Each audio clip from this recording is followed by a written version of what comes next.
Okay. I will start mine, and I will go tick marker 1, 2, 3, 4.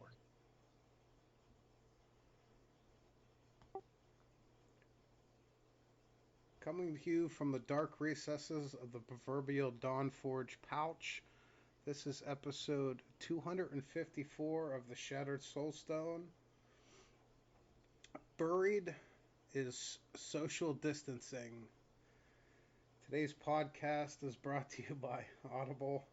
Get your free audiobook download at bit.ly/SoulstoneBooks2020. Over 180,000 titles to choose from for your iPod, MP3 player, or your real man's phone. Today is Tuesday, March 24th, 2020, and I am Shazam. I brought somebody else with me this week. They wanted to be on the show. Posted it in Discord, so I brought him on the show.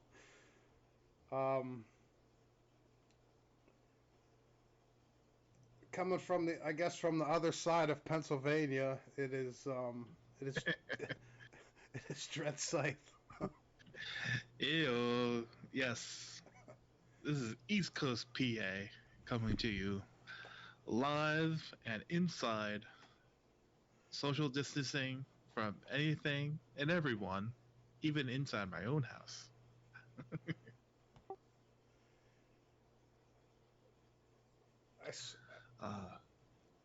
I swear, like, there was two customers in the dealership today. I swear to God, they were getting into a fight because they wanted to be like 6 feet from each other. I was like, you gotta be kidding me. Like, the one guy was literally like a foot from the service advisor, but he didn't want the other person to be within 6 feet from him. That's like someone who would be willing to be a foot away from a doctor, but not within 10 feet of somebody else within the hospital just because they're a doctor, yet they forget to realize that doctor's been around a lot of sick people, and you probably want to have it the other way around. That's that's like human personality and like innate, like primitive behavior wreaking its ugly head and people not realizing the irony of it all. Like, they're working today, so they must be safe. Like, nope. Not a guarantee whatsoever. So, I guess Philadelphia's like completely shut down now. New York's completely shut down, but Oh yeah, and there's, I think, 8 counties in PA that are on lockdown. And growing, I think. So we're slowly working our way towards escape from New York, as well as escape from LA. I think Jack Blitzen, the main character yeah, of the movie? I think we're on lockdown. I can't remember, like, because like everything that deals with Pennsylvania taxes is open. Like they tax the living crap out of is open, and obviously we're open, and like grocery stores and stuff are open. But like everything else is closed. Um, I know. I forgot to get liquor the day before they closed. I was so sad. yeah, the state-run liquor's like closed, but it says like when you look at the list, alcoholic stuff's open, and you're like, no, it's not. It's run by the state and it's closed. But obviously, beer distributors and everything else are still open because you need that to stay alive, I guess. I don't know. I don't drink. I haven't drank and I haven't had a sip of alcohol in probably at least 4 years now. Oh wow. Well, like I got, like I told Greed and them before, I was like, I got my brother's like pretty much an alcoholic. There was a lot of alcoholics in my family. I want to be the opposite of, you know, the known people that were alcoholics in my family. I'd just rather not. Yeah, I can see that. When I was 22, I totaled a brand new car because I was wasted. So that didn't start off too well, but you know. Life lesson learned. I lived. Thank you. I will be on my way.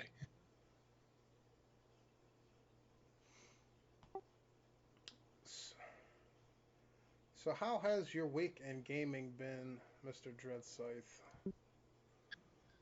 I'm actually kind of shocked. I actually have a week in gaming to talk about because like the last 2 seasons, I've basically said, okay, I'll do the opening weekend and then I'm done.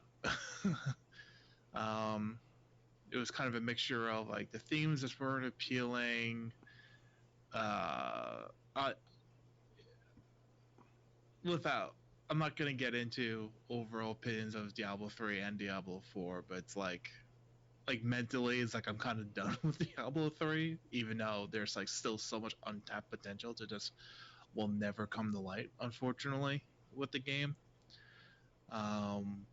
It was like I got to the point where it's like no matter if I played Witch Doctor, oh god, I said a Witch Doctor, Brazier somewhere in the dark recesses is rubbing his hands like he said Witch Doctor. Dread finally said Witch Doctor. Um, no. Wizard or Demon Hunter, it's like I play.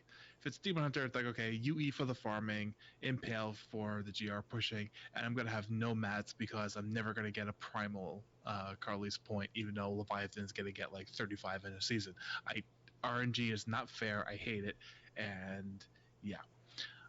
Or I play a wizard and I'm gonna play Veers because that's the only real viable kind of build, and I'll have plenty of materials, but I'll cap out. And the thing is, all the other classes like Witch Doctor and Monk and Barbarian, um, as well as the Necros have always been up there and probably will be up there for a while, are actually passing the Wizard in damage output. Um, because two of the three people I'm playing with, Shepherd and Lionstar, are playing monks. They have like half the sheet DPS, like half the sheet damage that I do, but they're doing multiple times more damage than I am in the Veers setup. So it's just like one of those things. But I took a break after BlizzCon and everything, and just kind of just didn't play the game, give myself a little break, and I'm actually playing VS Wizard this time around because hopefully next season when the new DH set comes out, it will be viable. It'll be something different. Hopefully it's not chakras because that would just be annoying. Um, but yeah, it's going fairly well. Um, as predictable, I have a ton of crafting mats because the game was fortunate to give me all the right pieces ancient earlier than later. I think I've cleared a 90 solo just so I could get the Bloodshard cap up. I could probably do a 95 if I wanted to. Doing speed 95s, almost hundreds with my group, and just the general meta group that well, not a meta group, but just the group that we do, our own little meta per se. And it's been going well. I'm almost Paragon 1,000, which I haven't hit in many seasons just because, after, again, opening weekend, and then that's it. I typically only get up to around 700, 800, and then that's about it. Um, no usable primals out of like the 8 or 9 I've gotten. I've gotten 2 primal scourges, which has now become an hilarious joke in our group. Every time someone else gets a scourge, they drop it in town, and I scream "con," like a good old nerd at everybody. But that's about it for being. Is it really only the first week? Yeah. Oh, we're going towards the second week. Okay, so it's like a week and a half. Had like the little crisis moment. Was like, oh my god, has it only been a week? Now it's been a week and a half. But yeah, that's been about it. It's been going steady. Hopefully, I'll get a couple weeks out of this season. But who knows what the next PTR is going to be or how long this season is going to last. With everything going crazy in the world. So I'll just try to make the best of it and go from there.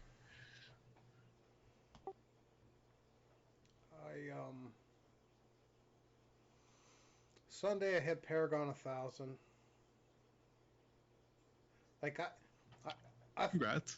I thought for sure that you were gonna pass. Like you were gonna get ahead of me. Like you were ahead of me for a while, cause like Friday night you guys hit, 70 before I did, and you guys were like hammering it home before I had my set and stuff like that. I'm like, man, like even 9ball's like ahead of me. I'm like, oh man, this is ridiculous. Like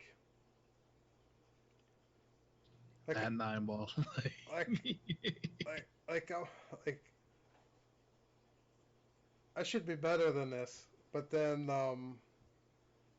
like I think I turned the tide Saturday, like when everybody went to bed, 9ball and you and everybody all went to bed, and I stayed up till 1 o'clock in the afternoon. I think that's whenever like it shifted, and then I got ahead of everybody. And then yeah, now you guys are all playing catch up. But yeah, I hit Paragon 1000.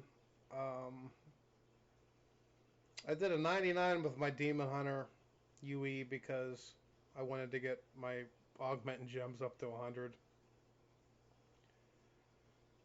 I had my barb with all the right pieces, but like a Dex Traveler's Pledge, a Dex Compass Rose, like no ancients except for like a helmet. And I think the gems were, I want to say in the 60s. And I did a GR95 with a Frenzy Barb. And then I put all the gems back on my Demon Hunter and I leveled them all up to like 90 something. But at that point, I'm like, I don't feel like playing a Barb at all. I don't know what I want to play. I thought this morning I wanted to play a Wizard. But, what the heck is that?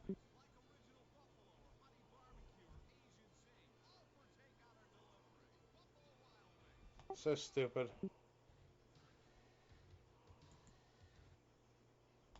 Okay, never mind. Looks like she's not gonna be,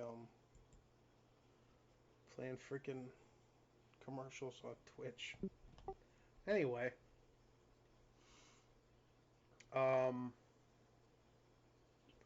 Yeah, I wanted to play Wizard up until basically Dreadscythe's talking me out of it without even knowing it. Sorry, not sorry. I don't know what other character I want to play other than a Demon Hunter at this point. I got a Wizard. I leveled her up to 70 this morning while everybody was sleeping.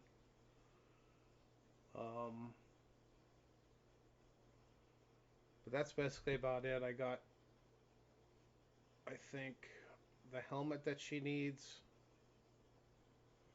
Got the ancient illusionary boots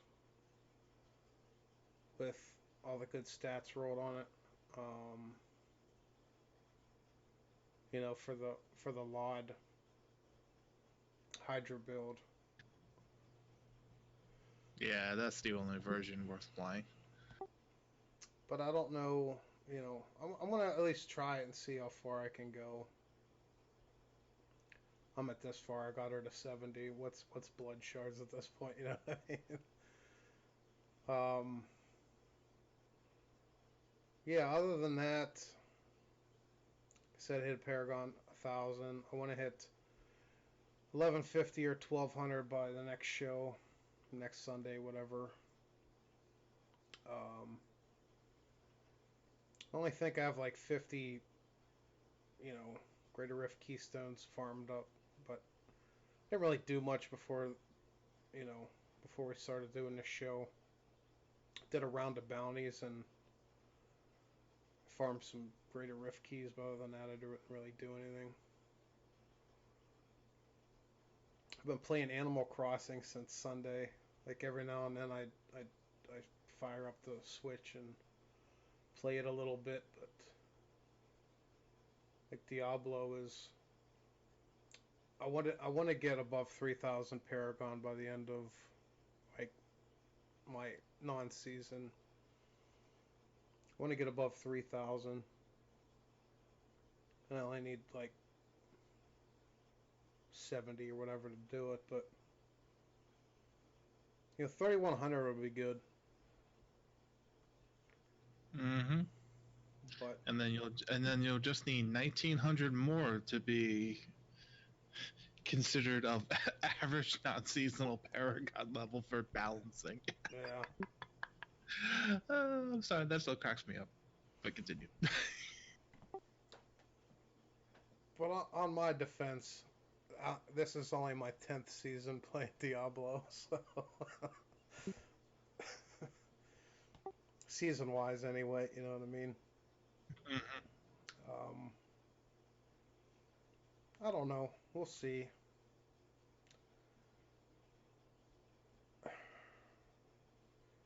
Like like the one Diablo 4 dev, I can't remember her name, but she was talking about Half-Life Alyx, and I'm half tempted to ask her how good that game is. I'm not planning on buying a VR headset or anything. I'm not into first-person shooters at all, but I want to know, is it worth the hype that you know that it had the entire time, that everybody knew about it for the past couple months. From just viewing people's streams and videos, it actually seems pretty well designed. It seems like like old school Valve making a really good game, except they made it specialized for VR, so the people like myself who don't have a VR capable computer just cry in the corner. But it's good. It's good. It's okay. Mine's VR capable. I just don't want to pay the money to buy a VR headset when I don't. There's not many games out there that are worth obviously buying at this point. You don't want to get in the VR chat roulette and stuff like that. Nah. Now, if they would come out with like what they had in Ready Player One, I'd spend all kinds of money on a VR headset and a haptic suit and everything else. But till Mm-hmm. then,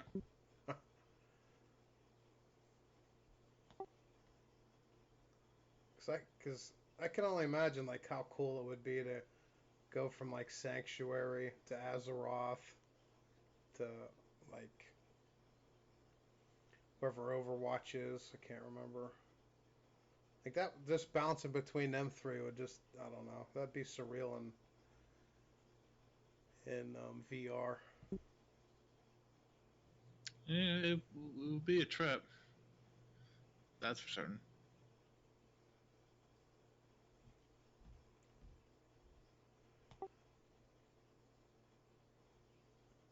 The news I have, and it's not really like a lot of news. but I asked somebody in the Blizzard ecosystem.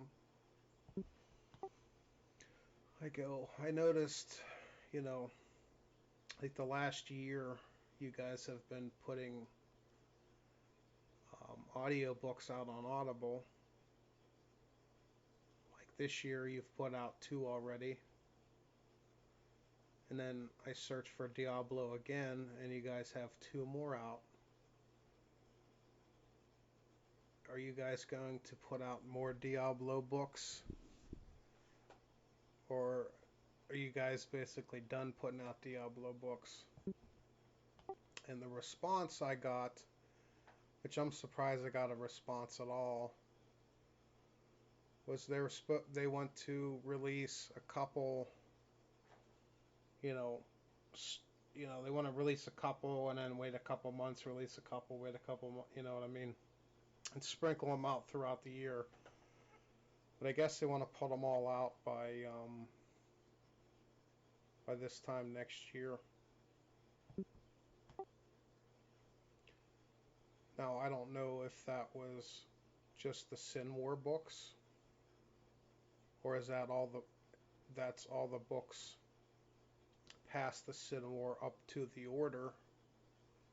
You know, the Order is book 9.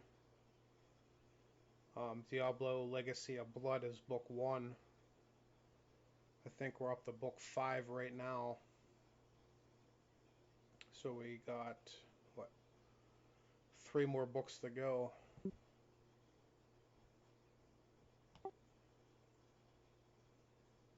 Yeah, I would imagine that if they, I don't follow the Audible book scene.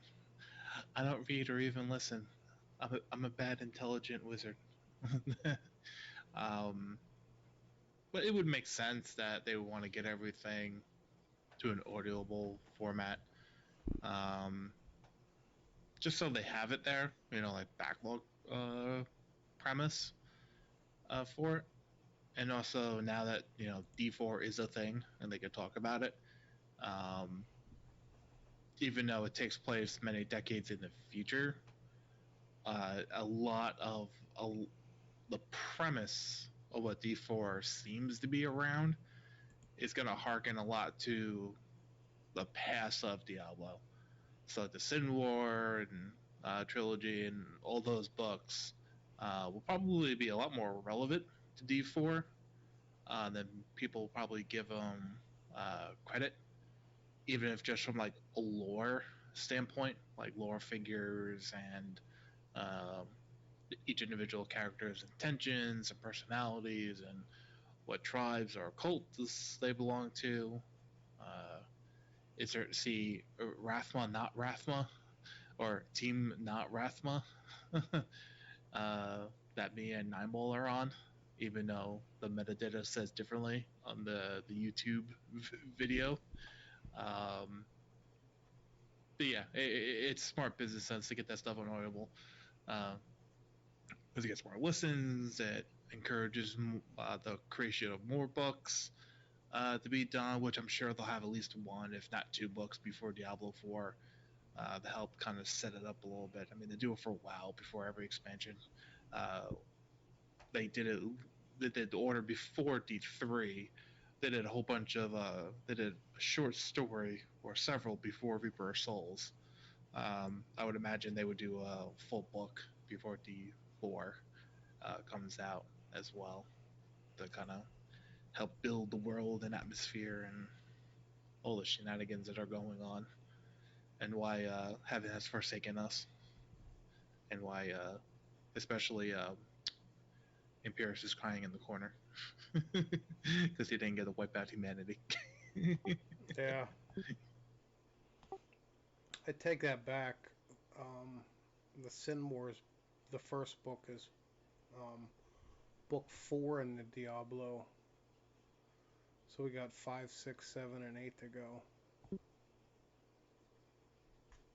Yeah, so we got 4 more books to go before we get to Diablo 3, The Order. First book, Legacy of Blood, that had to deal with Bartik. I see his name every now and then whenever you do Nephilim Riffs. I see it. So everybody else has to see it. The Black Road, that I'm trying to.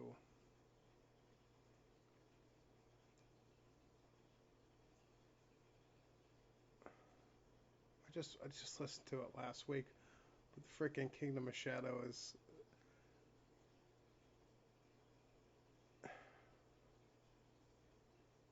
Unfortunately, I am not a good phone friend at this point. Yeah, I can't remember. I can't remember the end of the Black Road other than, like I said, them them barbarians were in it.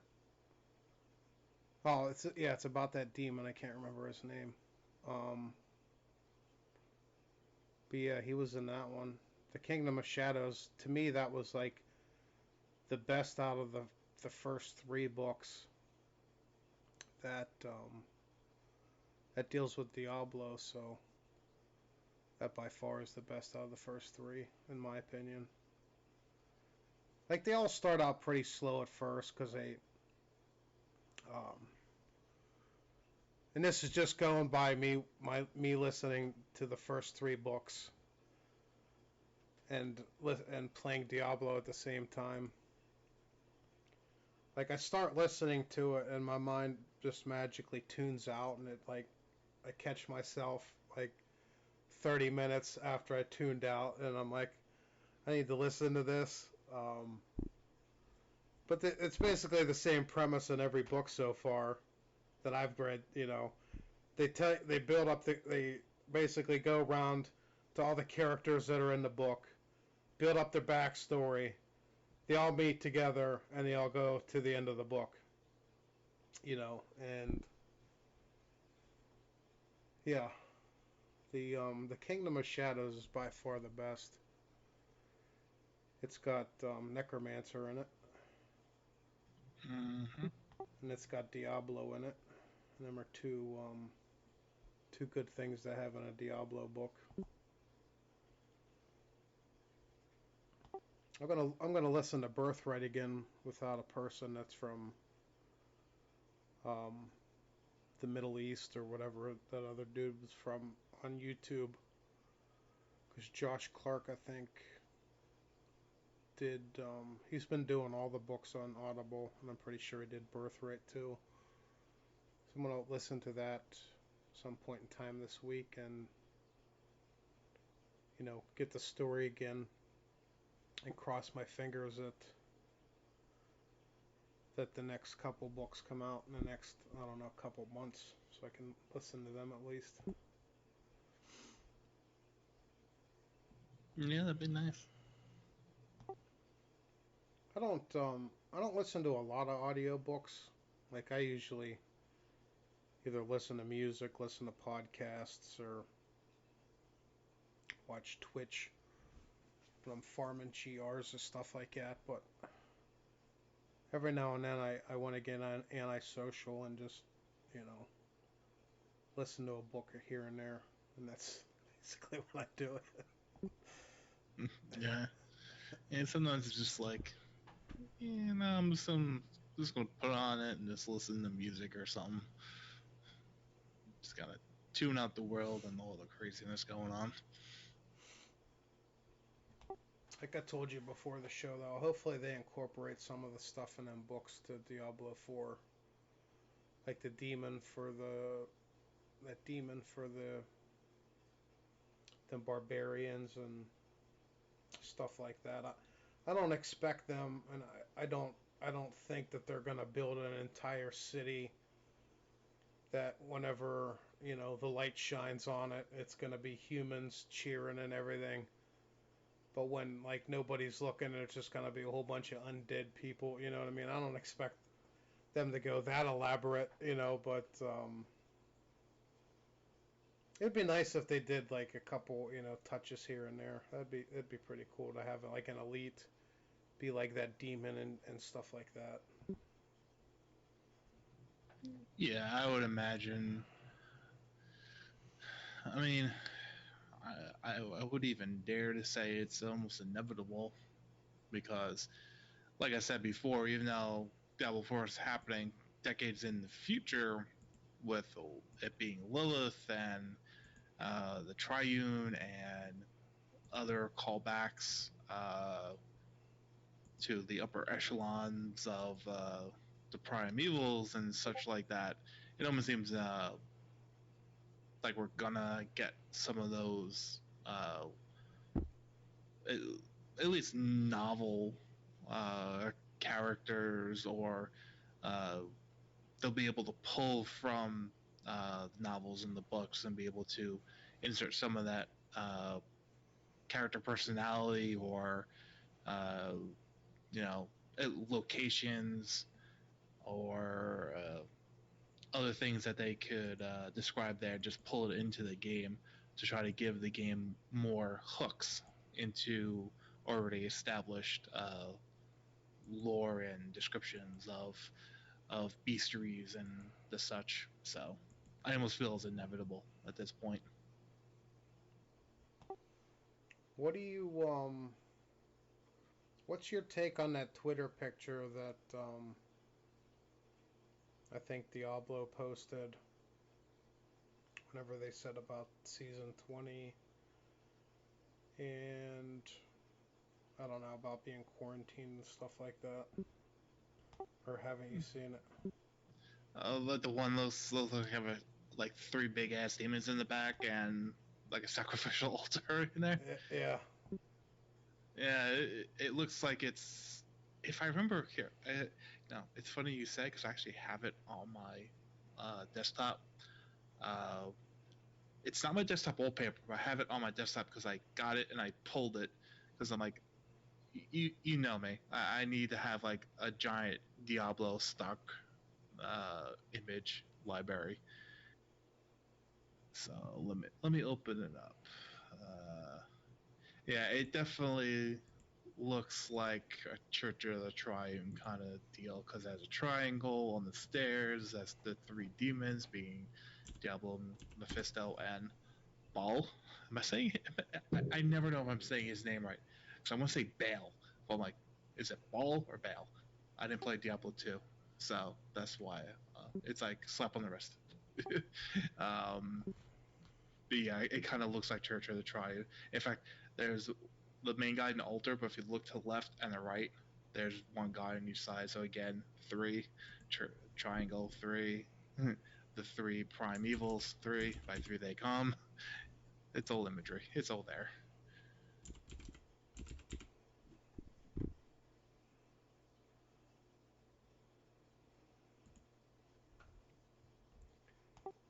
I wonder, is that a picture from game or is that just art? No bloody clue. That could be concept art for Diablo 4, and that could just be random wallpaper art they had. You never quite know. Yeah. The Diablo, well, actually, any Blizzard game development team, especially the art team, you just never know. Like, they just do, like, stuff for, like, inspiration for the developers so they can have some kind of grounding starting point when they're doing, like, a temple or hell or a grassy ass lands. And yes, I meant to say it that way. But yeah, like they'll just like draw stuff for inspiration so developers can actually do something, and then they have the iterative process back and forth to try to really develop either the area or a character model or whatever. So that was the long answer to the short answer of no bloody clue. I just hope in Diablo 4 what they do and like what they did in Diablo 3 with like all the freaking heaven like maps and stuff like that. Hopefully they do the same thing for Diablo 4, but I'll do a whole bunch of hell maps. Oh yeah, they said hell. We were definitely going back to hell. First off, and secondly, I would hope so. Um, because in some ways, even though it wouldn't be anywhere near close to being representative, the Ariat core levels you would think would be somewhat similar, analog to like a hell level, kinda. Yeah. Um, but I would imagine like more fire, more lava, more everything, and then I'm going like, well, you only have so much lava and fire. Like, just make everything like demons, like bloody ass want to kill your face, lovingly demons, and then that's about it. But yeah, I agree. I hope they give good treatment to good old hell when we go back there.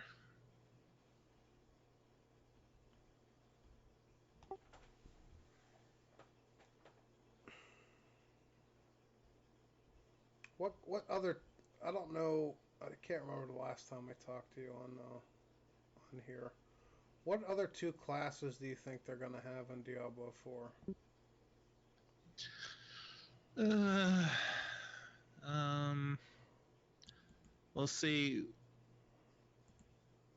I'm thinking. I will. Short answer is I hope like Necro,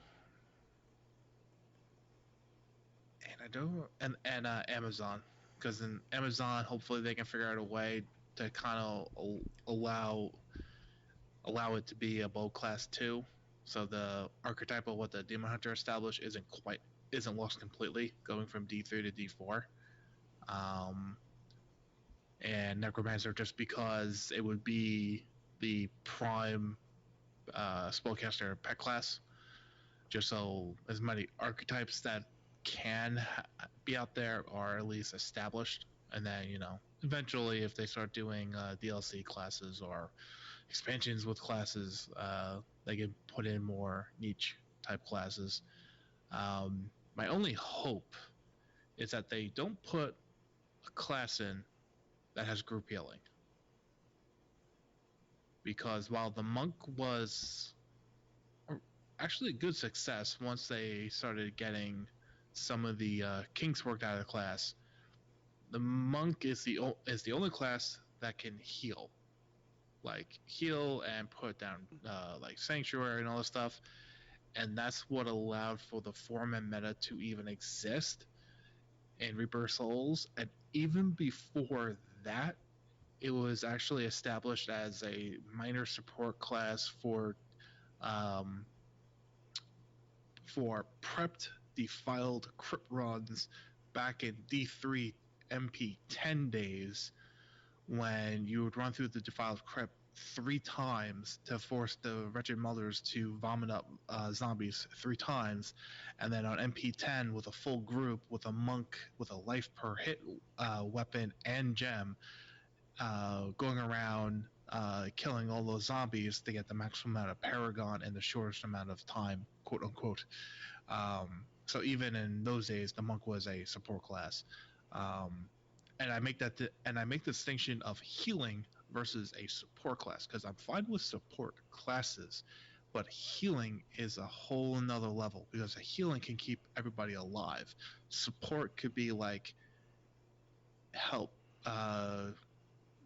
diminish damage incoming, or help buff damage, or help with group movement, which are great things. It's group synergy. It allows people to kind of pick their classes, kind of work in a group together to make a more efficient group. But when you throw in healing there, it totally lopsides any form of metagrouping, because if you don't have that healing character, you're automatically at a disadvantage. So I hope in D4 it's not so much around metagroups with healing, it's more about support classes. And what's like if you were to run uh, a necro and I was to run a sorceress, then in that position maybe a barbarian would be a good third party to take along with.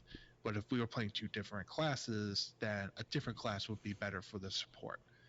um, I hope that's how D4 turns out. So that's why I think the Necro and the uh, Amazon would be the best classes to kind of bring back to allow for more play styles, but not start us off the bat at meta grouping, which is good, and I understand some people like it, but it's like the entire gaming culture's min-maxing culture. It just throws out 80 to 90% of the bills because they're not, the best, and then it starts killing the enjoyment of the classes themselves. So that's what I'm hoping. Yeah, hopefully D4, your party has to be like the same as the monsters you're fighting, whether it be like the barbarian in the front, and then the spellcasters possibly in the complete back, maybe the Amazon and stuff like that in the middle. Just do, you know what I mean? Just because the wizard's not going to take a hit. It's like the barbarian's going to take a better hit, and the Amazon's going to take a better hit than the wizard. Mm-hmm. Yeah, and to your point, it's like positioning, actually caring where you are second to second. That's a concept.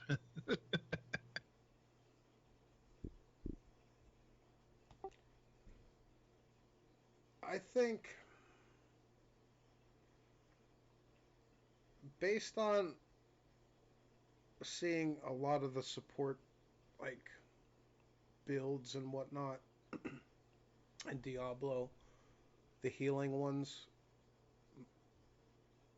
half or better depends on, can this class get health globes to drop more than this other class or this other build, and then how can we vacuum them up the quickest, because that's essentially the easiest way to heal a party.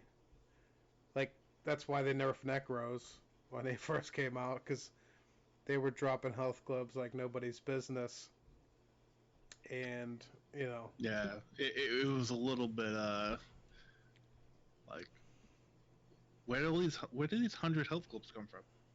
and when you got them around, there's no way you're gonna die. I don't know. We'll see. I'm sure we got a long time before Diablo 4 comes out. Hopefully it's not as long as some people are saying, but Yeah, my guess. Well, before the Corona incident started and is continuing, my estimate was this BlizzCon we were gonna get Class 4, and then next year with BlizzCon we were gonna get Class 5, with the Q1 update of, let me not get my year screwed up. We're in 2020, so that's 2021. So Q1 update of 2022 would like announce like beta's gonna happen soon, with the alpha actually starting several weeks after that. So beta would start late Q1 of 2022 or early Q2 of that same year, and then the game would approximately be released late Q3 of that year to end of 2022. That was my prediction a couple of months ago. I have it pinned on my Twitter to remind myself. But with the whole thing going on, I know everyone at Blizzard's working home. They're still doing their work, but but that, even in the best circumstances, not being in an office, especially creative type of positions where you're kind of feeding off of what the other person is doing, and what you're doing may directly correlate to what someone else is doing. It's a lot easier in an office space environment where you can just kind of go up, get that person, drag them over to your workstation, let them see what you're doing, versus you have to kind of complete your idea enough to kind of save it, send it over, take a screenshot, or do whatever you do, upload the file back to a secure server, however they operate, and let the other person do it. It puts more time into all the cycles of development and decision makings and back and forth. So hopefully this doesn't put too much time into it, but yeah, I would say at minimal we're at least 3 years out, potentially 4, which either one of those scares me because it's basically repeating the open development cycle of Diablo 3, and that scares me by itself.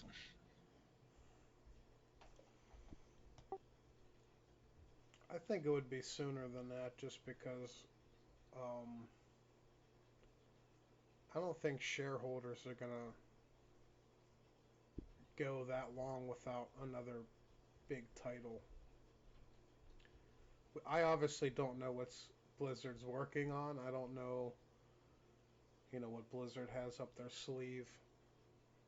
But Overwatch 2 is coming out, cross fingers, this year. Um, what other games does Blizzard have coming out in the next till Diablo 4 comes out? Well, they'll have Overwatch 2 some point this year. Even though the alpha for WoW, like every week, it's like, is it coming? Is it coming? Is it here yet? And it's a little unnerving because you want to do a solid 7 to 8 month test on a WoW expansion, and that's putting the release window like end of November, early December at this point. So that's a little unnerving, but hopefully the WoW expansion will come out this year, or if they have to, uh, very early next year. So they would have Overwatch 2 this year, WoW expansion late this year or very early next year. And then that's when you kind of get, and then you have all the Hearthstone expansions and what they're doing. So those are peppered in through the year. Last BlizzCon, I said I think StarCraft is kind of going to be like a dark horse. It's gonna kind of be like the new Diablo 4. Like every year, the possibility of a StarCraft 3 happening goes up a little bit by little bit by little bit. Um, but as far as like solid games, like Diablo Immortal this year, hopefully. um, but yeah, I mean everything else would be like the incubation team, like where so many of the uh, old developers that left uh, their positions in the main games to go to the secret projects elsewhere in Blizzard. We still haven't heard anything of them yet. So hopefully one or two of those will be shown to the public, and those will be brand new games, brand new IPs that will interject some new life and some big corporate term diversification of Blizzard's genres and allow them to explore new avenues of entertainment and of course revenues as well. Call of Duty, the RPG. Oh man, oh man, oh man, oh man. Then after that, it's going to be Call of Duty, the MMO.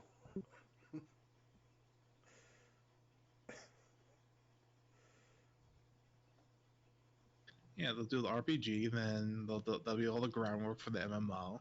Yeah, I can see that. They should hire you. Where's your $10 million signing bonus? And they're just going to have the MMO is just gonna have like themed weeks.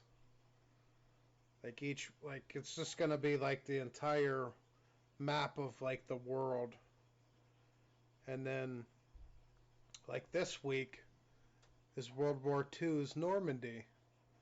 So everybody gets on a ship from or an airplane or whatever from America or whatever and goes over to Normandy and it storms the beaches.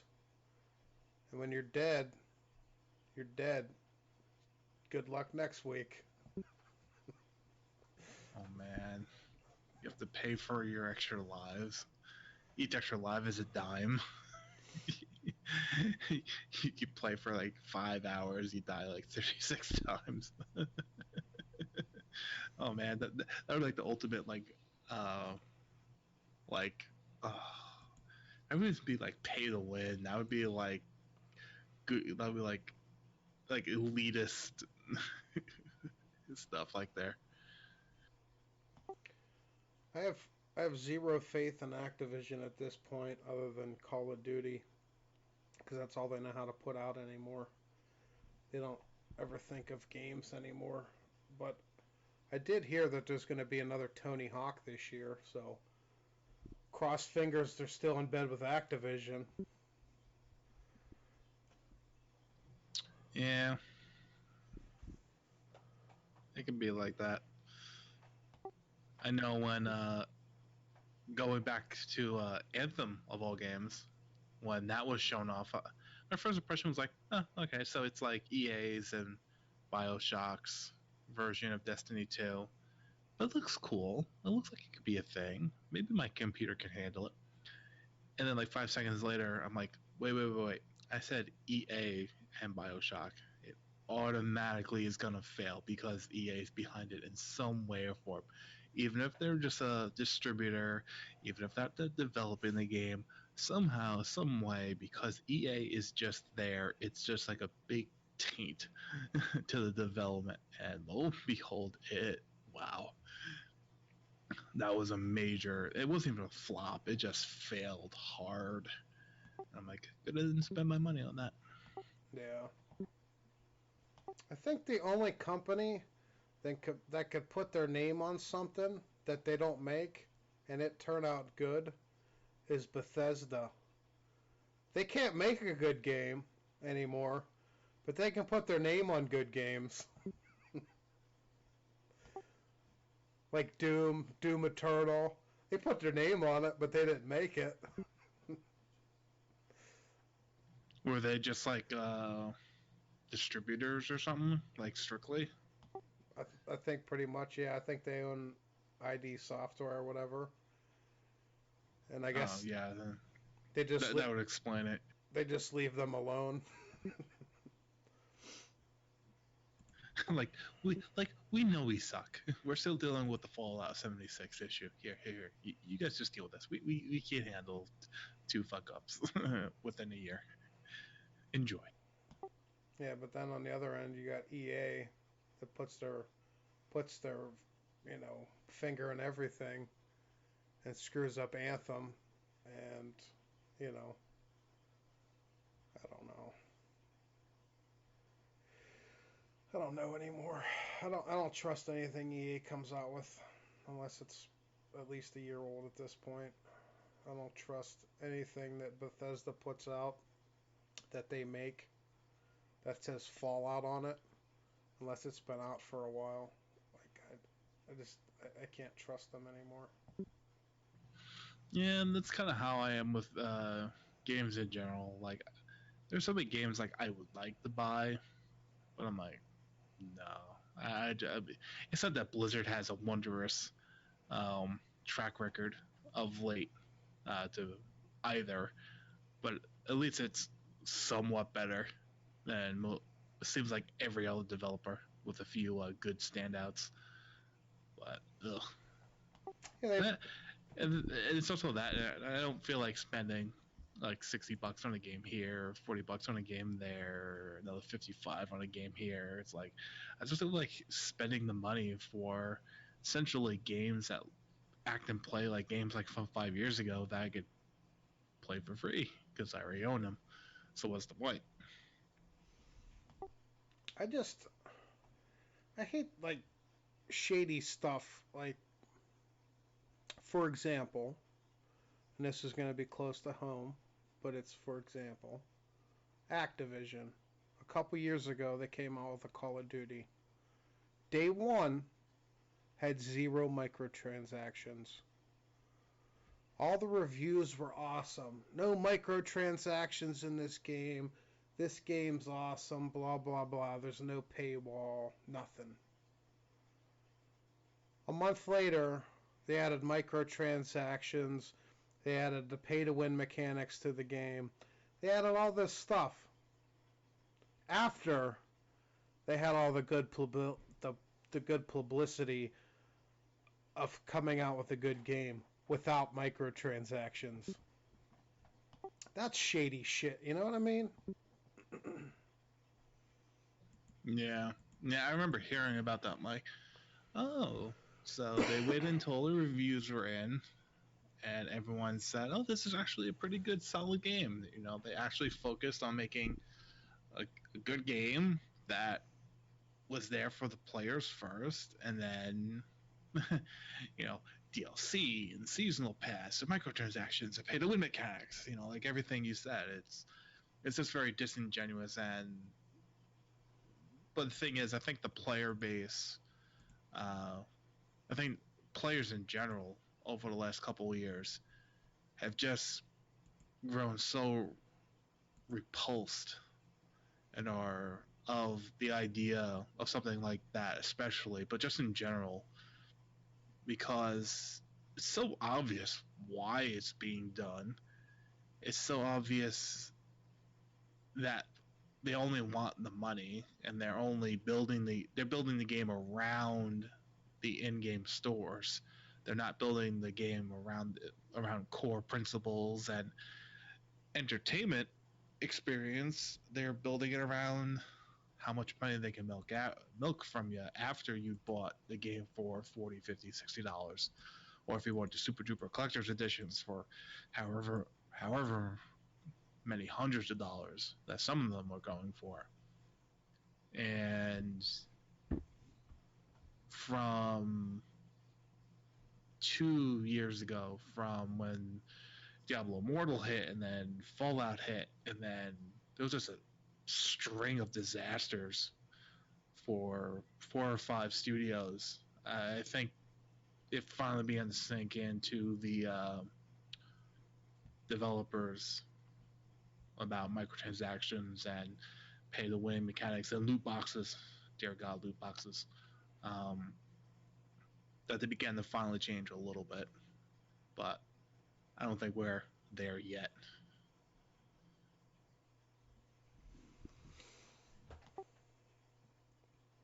There's a lot of people that want to pay.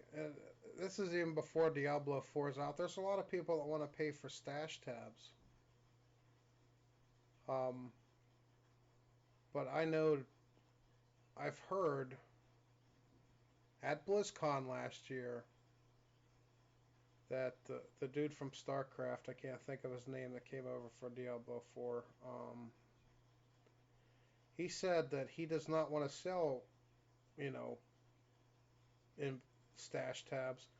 He wants to give you enough space that you don't want to have to buy stash tabs. Yeah, it was David Kim. If I'm Yeah. if I'm not, yeah, it was the way you phrase is more or less. It was they're trying to figure out the right amount of stash tabs. That's why you could hold on to what you want to hold on to versus overbearing the system. And in a way, like, yeah, because there's some people that make the straw man argument that stash tabs is like it's like pay to win in like the loosest way of like, well, if I have like 10,000 stash tabs, I can hold on to everything. So therefore, if that one piece of gear 5 years into the game becomes relevant, I have it. Versus I had to make a conscious decision to either keep the piece of gear or destroy it because I only have a limited amount of stash, which I could see, but it's like the out of most outfield straw man argument. And I think the bigger reason to not have that. They're probably trying to steer away from stash tabs, even if they limit, because is that the same reason why we don't have more stash tabs in Diablo 3? Like the game and the game engine and the servers just can't like freaking handle it. Like we saw that firsthand with the PTR a couple of seasons ago, where they let everyone have it and it killed the PTR because the servers just couldn't handle all the item calls when someone would load their item inventory. All the items would be loaded at once, and the server just couldn't handle it, and it would crash. So there's probably more of that in their thinking, along with the line thinking of quote, we can't let them have everything, quote, as far as like stash and inventory go. And also people have to think about it this way: if they're going to let you buy a certain amount of stash tabs, like say they would let you buy up to 10 stash tabs at $2 each. Well, that's still a limit. It's not like they're letting you buy an unlimited amount at $2 each. So if they're going to let you buy 10 at $2 each, and if they're going to be a decent company, then they're just going to let you have those 10 extra stash tabs off from the get-go. But the player will never understand that you would say internal developer conversation that led to the player having 10 additional stash tabs that they're originally going to charge for, and cry, we need more stash tabs, when the developer's like, we could have charged you for those.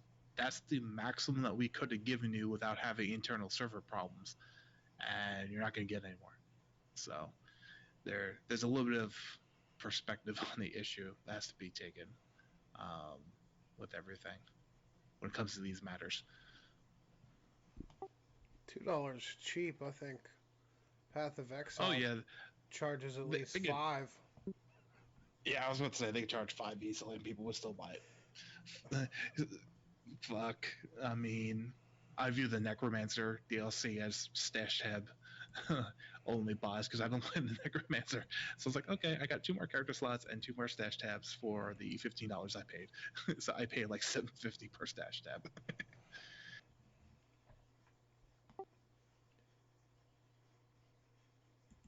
Their way of thinking could be, though, is if we sell them stash tabs, they won't have enough money to buy our wings and all of our other stuff that we want to sell them. Yeah, but I don't know if wings are going to be a thing in Diablo 4, because the way they're trying to show off the 3D model and the inventory space, some of the reasonings behind why we don't have certain item pieces in the game, which were leading to how they were designing the armor to begin with to make it a little bit more cohesive. I don't think they're going to put wings in D4 because they would kind of just break the cosmetic immersiveness that they are putting in.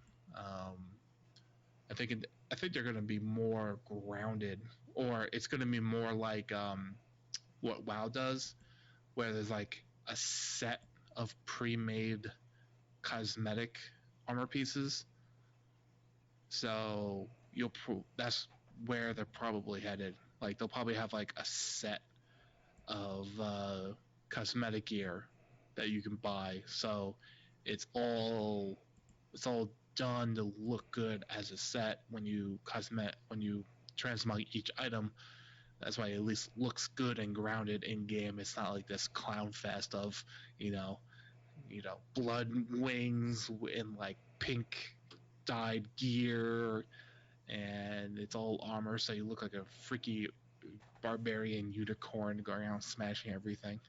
I think they're probably going for a more grounded medieval looking cosmetic as far as that's concerned.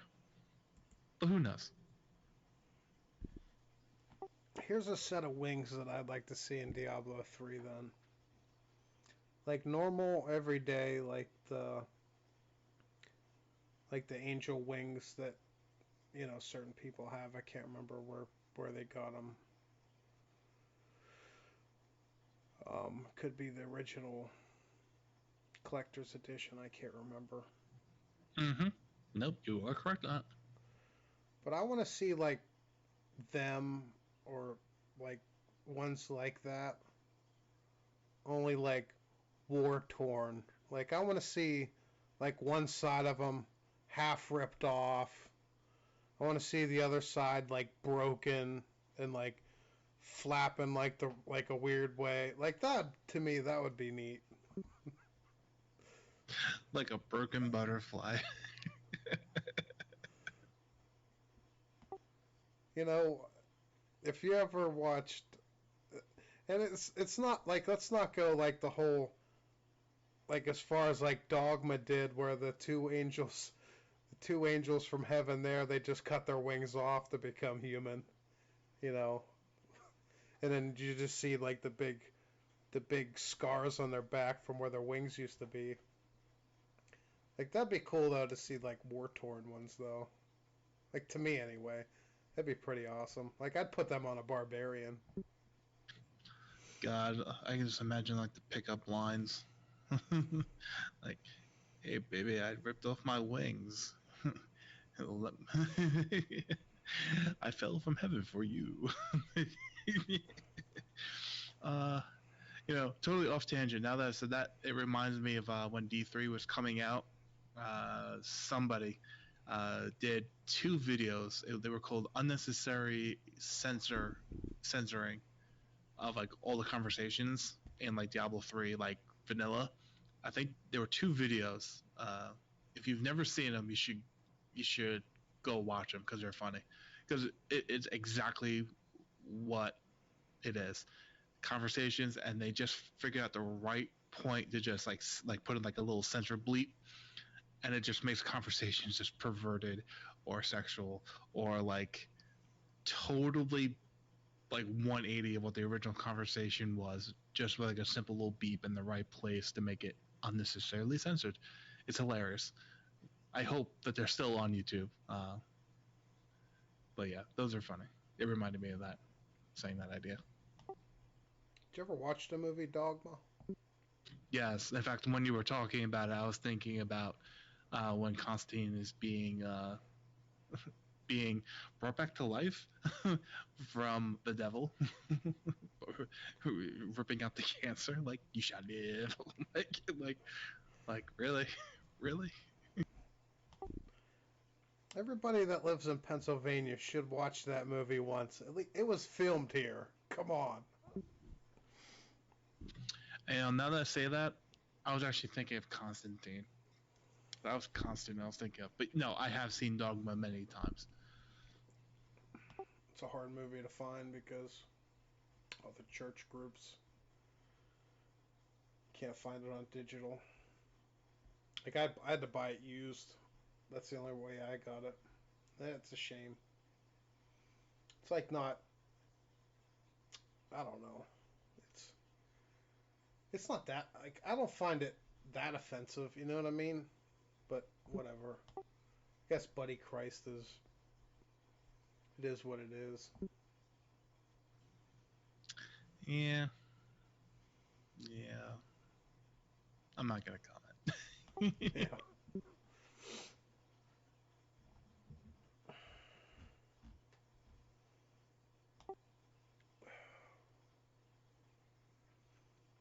Do you have anything else for the show, Mr. Dreadscythe?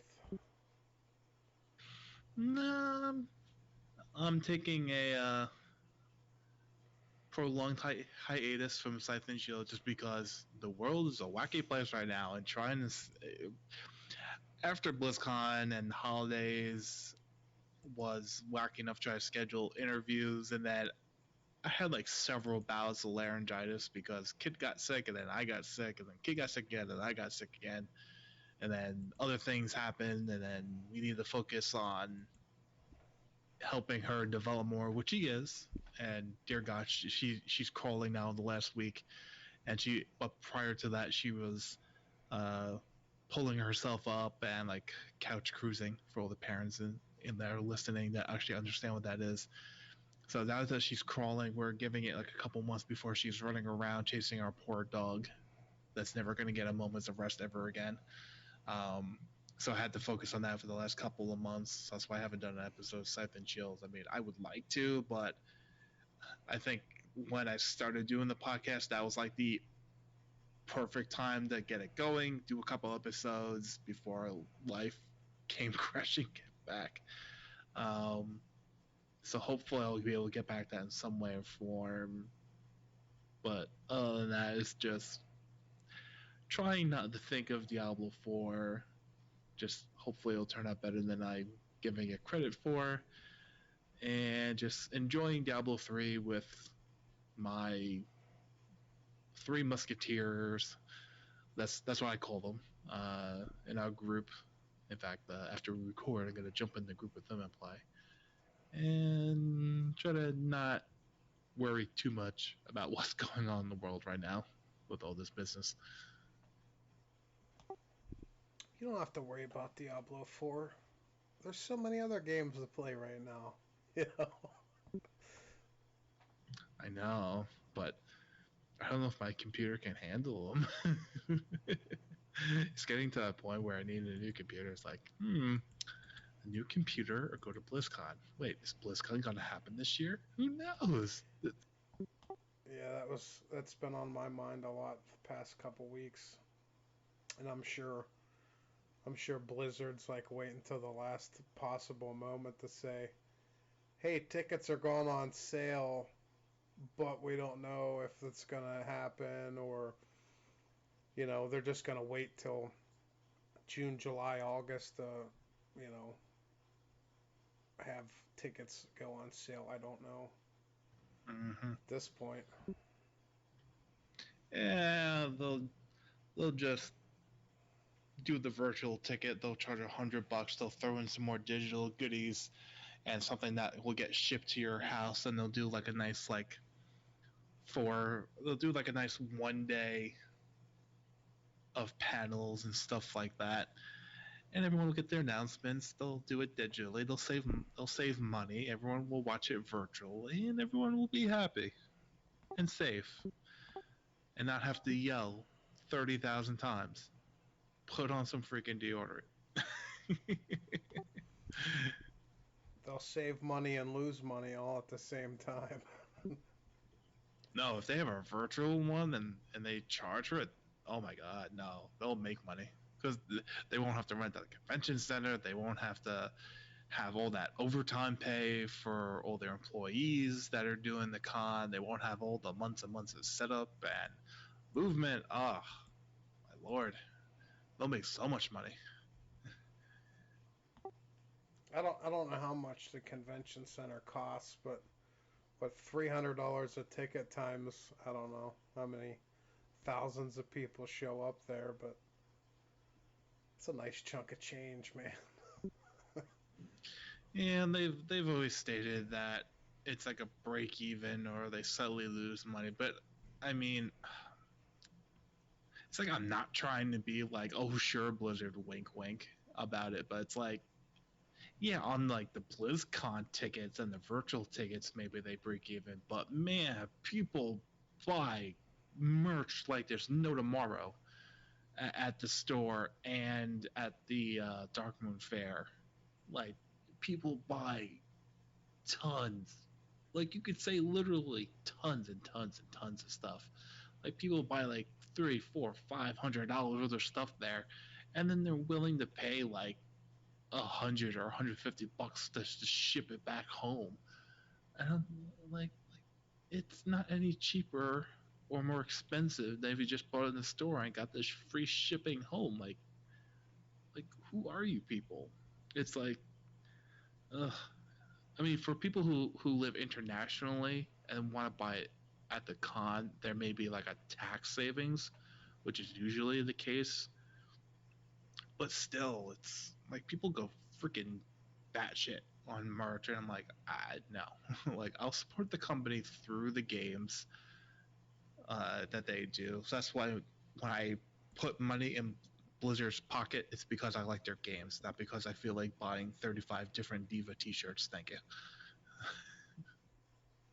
I think the only thing, like the only merch that I have from Blizzard, other than the Halls of the Blind T-shirt that I bought a couple years ago, was the backpack, and I got that as a Christmas gift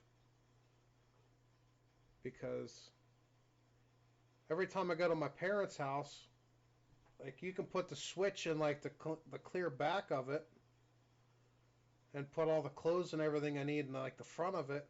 It's like the perfect bag to freaking go to my parents' house. Like it's great. And that was like $35 from my parents to get me for Christmas 2 years ago, I think. Yeah, that backpack wasn't bad. I saw it live and in person, but I didn't buy one. Yeah, that's like I wanted the messenger bag, and it was like a year or two before I started buying the virtual tickets. If I would have bought that um, BlizzCon merchandise. Like that's the one that I want. I still want that freaking messenger bag. But I'll dig in my closet if I can find my one.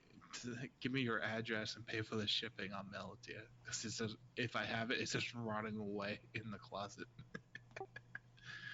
but other than I'm a weird minimalist. It's like I like what I like, and everything else I could just give two shits about.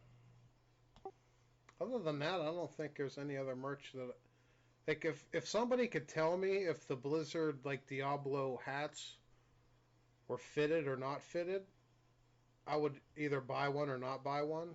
But I'm not buying one that's a snapback.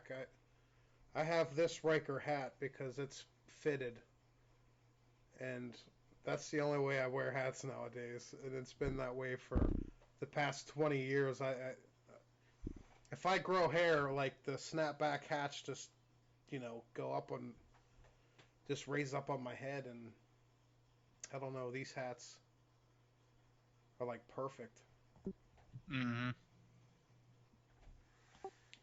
Like if they made like a new era Diablo hat, I'd buy at least two of them, one for work and one for going out to non-greasy, oily messes. Kind of like this Raker hat. This is the one I this is the one I wear in public, and the other one is completely greasy and dirty because I wear it to work every day.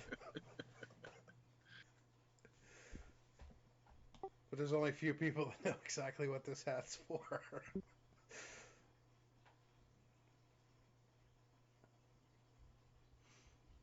Usually people see hats, at least in Pennsylvania, they all have P's on them because it's either Penn State, the the Pirates, Pittsburgh Steelers. They had a P on their hat for a long time, or Philadelphia. You know what I mean?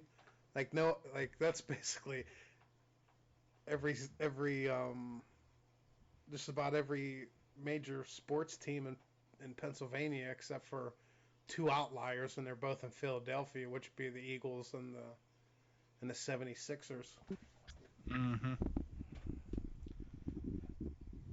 Yeah, I didn't realize that till you said it. Like, yeah, it all pretty much works out that way.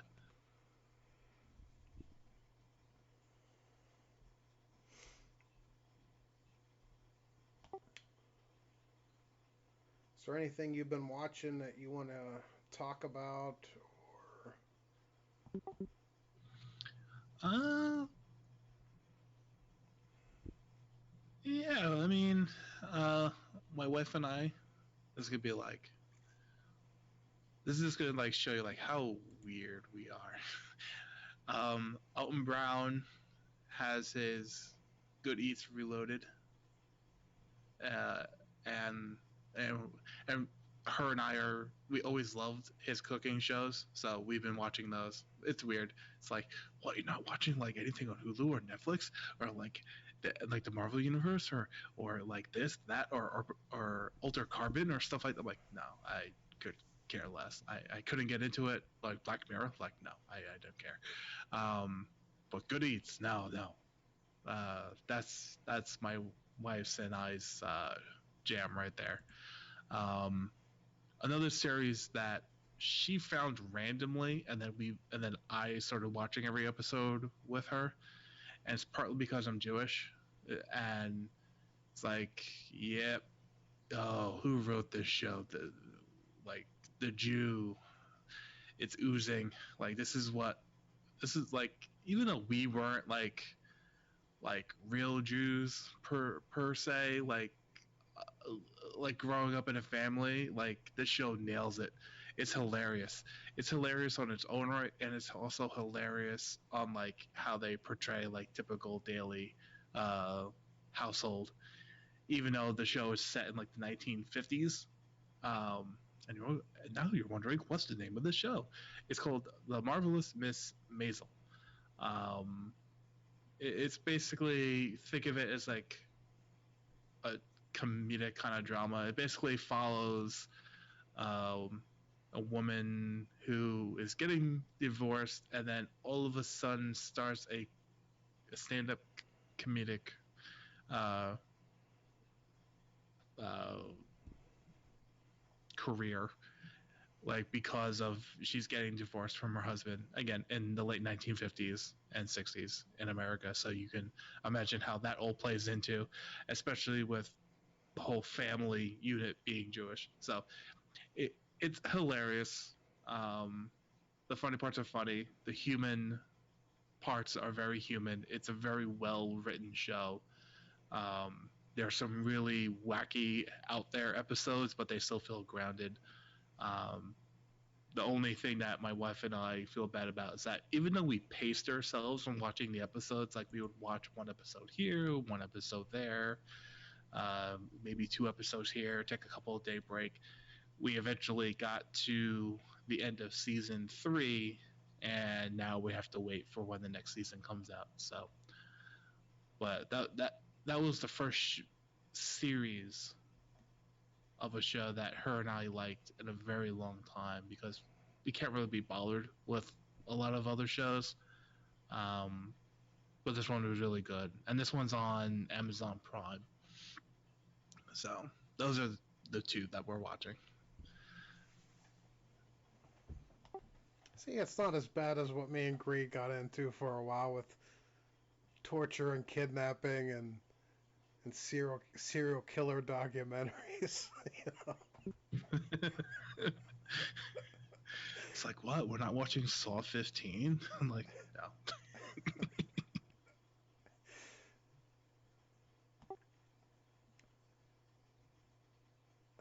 The only thing that I like remotely even watched this week, and I started watching it yesterday, and I didn't even get through the whole movie. I watched, I don't know, the first hour maybe, and I fell asleep last night. And then I just asked the dude at work what the rest of the movie was about because I don't know, it didn't catch my eye to begin with. But it's called The Platform on Netflix, and I don't know. It's it's basically two people per level, and I think there's maybe 350 levels, and there's just a big giant hole in the middle. And if you look down, you look up, you see, whatever level you're on, you see, the people above you and people below you. And I don't know how many times, I don't know if it's once a day, once, I don't know. But the middle is like big, huge thing, comes down, and it stops at every level for a certain amount of time. And it's food, but it's for 350 levels, and level 1 gets it first, level 2 gets, you know what I mean? And the two people that you're following, I think they were on floor 132 the second time, the second platform that they were on. Every 30 days you switch whatever. The 132nd platform, these people didn't have any food, so you figure from the rest down didn't get any food either. And it's dubbed English. It's not made obviously in America. It's made some other country where their native language is not English. But yeah, it goes very weird in a very quick hurry. There's like this one Asian lady. She sits on the food table and she always goes down on the table. She's looking for her kid and stuff like that. I don't know. I'm not telling you guys the ending, but I was told the ending at work, and I'm like, I'm glad I didn't watch the rest of this because I probably would have been like, this is the dumbest movie I've ever watched in my life. But other than that, I really haven't watched anything. I've listened to a book and a half of Diablo in the last week, so. Well, I would hope so. If that says where all my time went. And I still need to get used to freaking Audible because it says like 3 hours remaining, and I'm like, it's till the end of the book. I'm almost there. And like I'm sitting there listening, and 3 hours has passed. And I'm like, this book isn't ending anytime soon. And I'm looking, and it's like X amount of hours left. I'm thinking to myself, that's probably just the chapters at that point. But yeah, it's all the Diablo books, man. Most of them are pretty good. Yeah, maybe I'll take a stab at them sooner or later. Like I said, there's either an Indian or some other dude that does Birthright on YouTube. Hopefully, freaking Josh, can't think of his last name now, does a better job than that guy does at reading the book. Because it was like 20 hours, and like his editing had and I don't know. I never edited videos, so I can't tell you how hard it is. But you would think, like, when you're done editing something, you would watch it through again to be like, hey, I screwed that up. I need to fix this. And I see it out of the best of the people, you know what I mean? Like, I seen, like, the one video, this was a couple weeks ago, Riker misspoke on one of his videos. It happens, you know what I mean? But, like, this guy, like, it seemed like every 10 minutes, like, he would, like, read for, like, 10 minutes or something, and then, like, he would stop and then start back up and read, and it would be, like, 3 sentences that he just repeated himself. I'm thinking to myself, you're that horrible at freaking editing your videos that you can't even do that right, you know what I mean? But, I don't know. Like I said, I don't know how hard it is to edit a video or a audio in a video to know how hard it is to do what they do.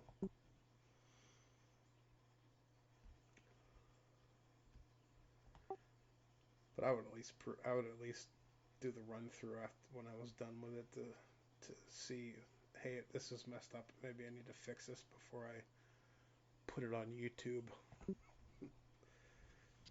Yeah. Do you have anything else for the show, Mr. Dreadscythe? No, that's it for now. Just living at a distance. Living in a hope and a prayer. Where can everybody reach you at? For right now, just on the good old fashioned Twitters.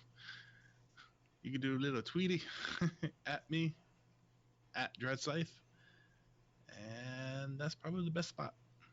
I check it way too much for my own good. And yeah, that's where you go. Yeah, I put Twitter on my phone and on my tablet, so no matter what device I have in my hand, I have Twitter. I don't have Discord on my phone because when I go to bed, I don't want to hear people talking in Discord. But I do have Twitch on there, which is dumb because I could be going to bed and it's like ding, and I'm like, it's just somebody starting a Twitch stream. Anyway, um, you've been listening to episode 254 of the Shattered Soulstone, your Diablo community podcast. Missed an episode, you can find the show's blog, listen to the show archives, www.shatteredsoulstone.com. With your support, you can help the show grow. Become a Patreon today, patreon.com/soulstone. Come join us in-game or in-game community and clan, both named the Shattered Soulstone. Open to anyone who would like to join. You can also join us on Discord for the ultimate team community-based experience. Find the Discord invitation link on our Twitter and Facebook page, as well as the Shattered Soulstone website. This show is powered by you, the listener. Send your contributions, thoughts, questions, and feedback to show@shatteredsoulstone.com. We love Twitter. Come join and tweet with us. You can find the show's Twitter @ShatteredStone, DeadGreed at DeadGreed1812, and you can find me @Shazam081. We would like to extend a huge thank you to Medros at Dawnforge Productions for hosting our Loot Deviant show. You can find more shows from the Dawnforge at www.thedawnforge.com. Thank you for listening. Until next time, from all of us at the Shattered Soulstone, over 253 episodes for your listening pleasure. Dawnforge.